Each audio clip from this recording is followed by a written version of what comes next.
Hey YouTube, just want to do a little follow-up on the ground array that we did this past weekend.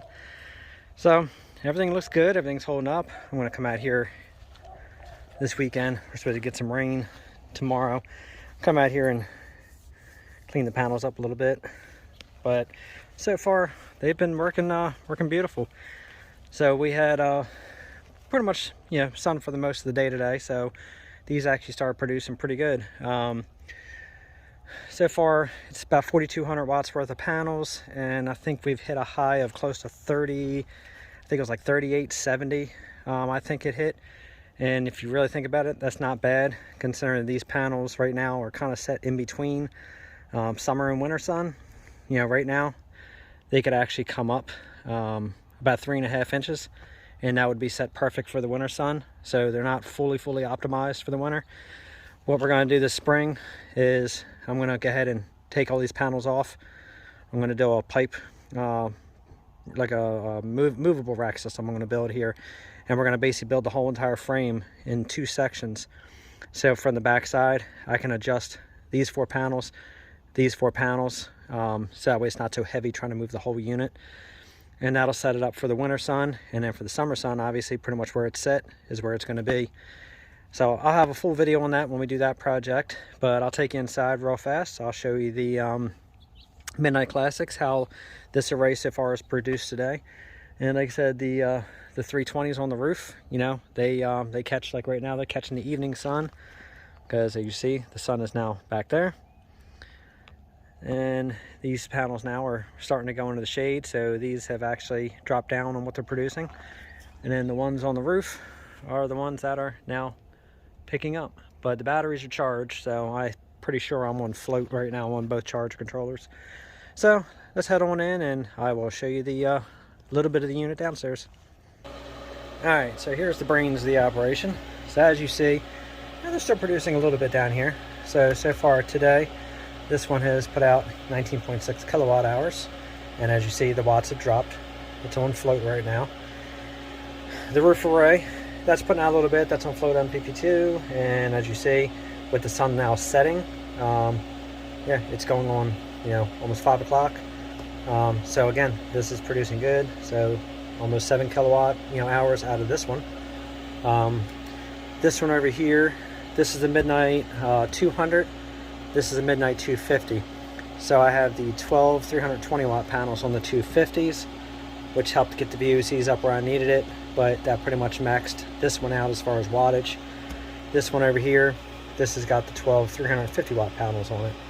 I did go ahead and made this one here is the master unit. This is the slave unit. I actually have the phone wire going across, so these two are communicating with each other.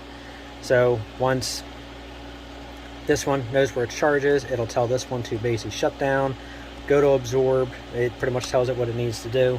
This one can pick up, and then vice versa. If it notices this one's starting to drop down like it is now, it tells this one to pick back up, start doing its work, and starts doing its charge. So yeah, can't be any happier with Midnight Classic.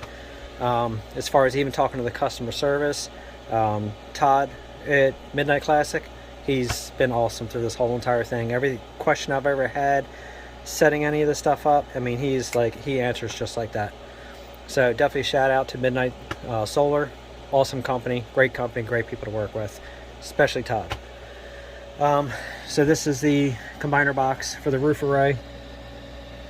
And you see, you can see the breakers. So now besides having the DC breakers right here, I also have the inline fuses up on the roof, as well as coming out of each string on the ground array. So it's got breakers out, the fuses out there, and then the breakers inside. And I also have redundant shutoffs and breakers for this. This actually, to me, looked a lot cleaner when I only had the one charge controller in here.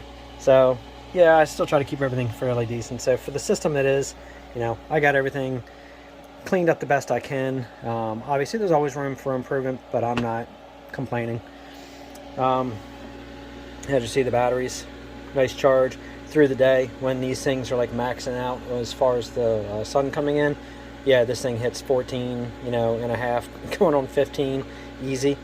So pretty much once it stops charging, this will drop down to maybe 13, 10, somewhere in there. Last night running, again, more than half the house, 240 volt well pump.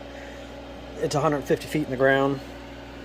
An old 20 plus year old freezer, refrigerator with a freezer on that one, mini fridge, lights, it runs our boiler, outside lights. Oh wow, I have pretty much, like I said, I have about half, maybe close to 3/4 of the house right now on this unit 24/7. It's working flawless. I mean, as you see, it's still, you know, steady bringing in kilowatt hours. This one's still 19.6, this one's 6.8. I have, you know, battery system down here, so that way pretty much, you know how kids like to go through all the batteries on everything and kill everything with AAAs and AA's. So again, don't have to buy batteries anymore. Got all the rechargeable batteries, just pop them out, pop them in, runs off the solar. I do have a motion light set up here. It works much better when it's nighttime. As soon as you go by, it activates, lights this whole area up in here. So again, if you ever had a power outage situation, you know, anything you can run off, solar, motion lights, whatever, better. But as you see, 53.2 volts. This one right here shows there's no generator running, so nothing coming in, and I'm only running 8% load right now on this house. Like I said, and that's more than half the house right now. I'm running off this inverter alone, 8%. Like I said, and that's even running that old dinosaur of an upright freezer we have. So I will do another video in the future that's going to show, I'll go ahead and I'll let these all drain down, the batteries drain down, or, you know, and I'll turn off the solar and I'll fire up the generator and I'll show how it switches everything over and does the charging and all. I'll explain wire sizes, breaker sizes, pretty much everything that I have in here, so I can help out anybody else ready to jump in. In the future, we're going to be changing out all the lead acid batteries. These are the lead acids here, and then that's the AGMs there. They're 200 amp hours a piece. Obviously, in the series and the string right now, that's 200 amp hours now in total. These are 100 amp hours each. We have 16 of these, totaling 600 amp hours worth of batteries. And so far, yeah, it's doing what we need. I'm going to end up changing over to the lithium iron phosphates in the future, and then obviously that I can go 100% discharge, so I don't have to worry about this 50% discharge, you know, situation anymore. So that will be in the future. We'll upgrade to those, but right now this is the system as far as this. Again, works great. You know, all my battery cables are all equal lengths. I have them all running into the bus bar and then running up to the inverter here. All the wires, I mean everything. Right now running the house, I mean the wires are as cool as can be. Not a single ounce of heat, so that's good. There's no resistance. But yeah, I'll do a future tutorial kind of showing everything, doing the whole breakdown. But if there's anything you would like to see, or any questions you have, feel free to ask. Thanks a lot for watching, and please definitely like, subscribe, and share. The more I can get people to actually be interested in what I'm showing, the more videos I show, well, maybe the better I can get. Thanks a lot.